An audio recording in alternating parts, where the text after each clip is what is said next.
Now, against the motion, Mark Medish. I urge you to reject the motion, ladies and gentlemen. To reject it is not at all to defend Russia or to defend Mr. Putin. It is to be clear about U.S. interests and about realistic U.S. policy options. It's to be realistic about the complexity of the world in which we have to conduct our foreign policy. Indeed, the motion is wrong for at least three main reasons, in my view. First, it gets Russia wrong from the standpoint of U.S. national security interests.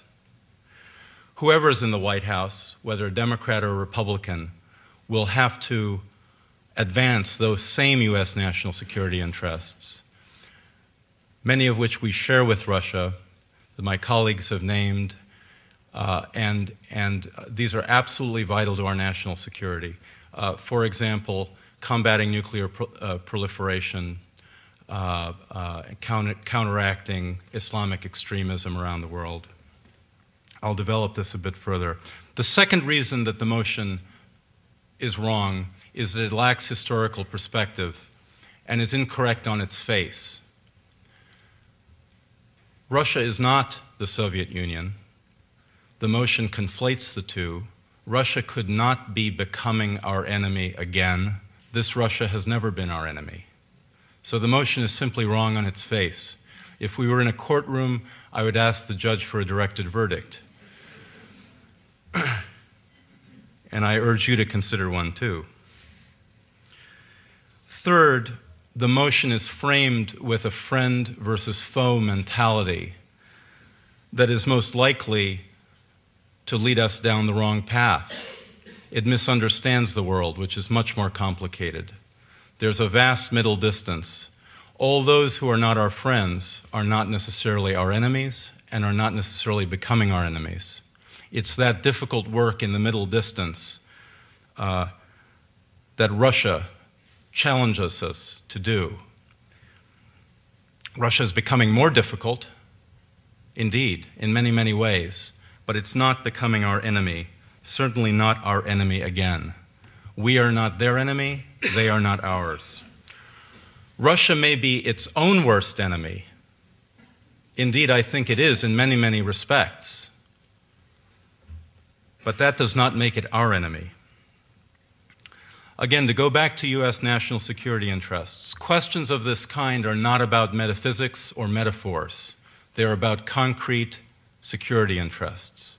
Where we find interests in common with other countries, we must work together with them as best we can.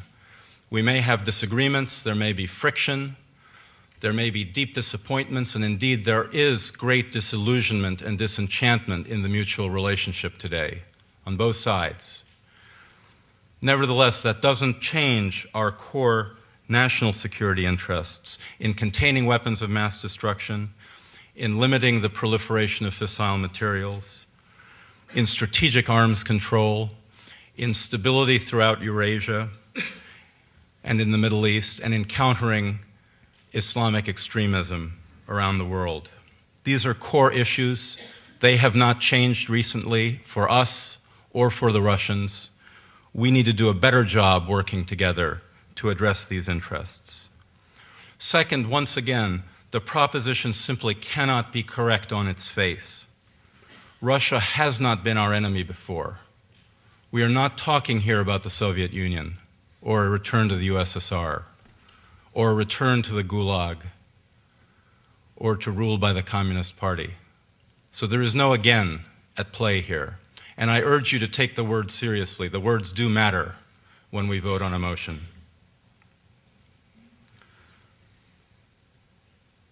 We don't have a new Cold War coming. It may be a cool peace, but that's a very important distinction. It's disagreeable, it's suboptimal, it's difficult, but it's not a war. It's a heightened challenge. We go through this kind of debate in the United States periodically. Who lost Russia? Right? The red threat. We did it during our last political cycle. We're doing it again now. We ought to be careful about this. We need to separate the rhetoric from the reality, and the rhetoric from what are the core U.S. national security interests that any president and any administration will have to serve. Finally, I want to talk about the mindset, the friend-foe problem, because it really represents a mentality that has gotten us into more trouble in recent times, and I think we need to steer clear of it.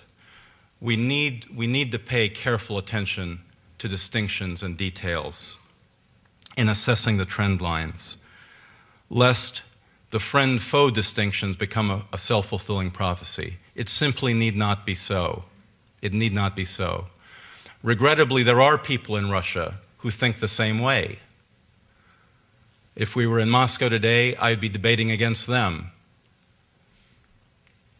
reminding them that the U.S. is not their enemy and is not becoming their enemy.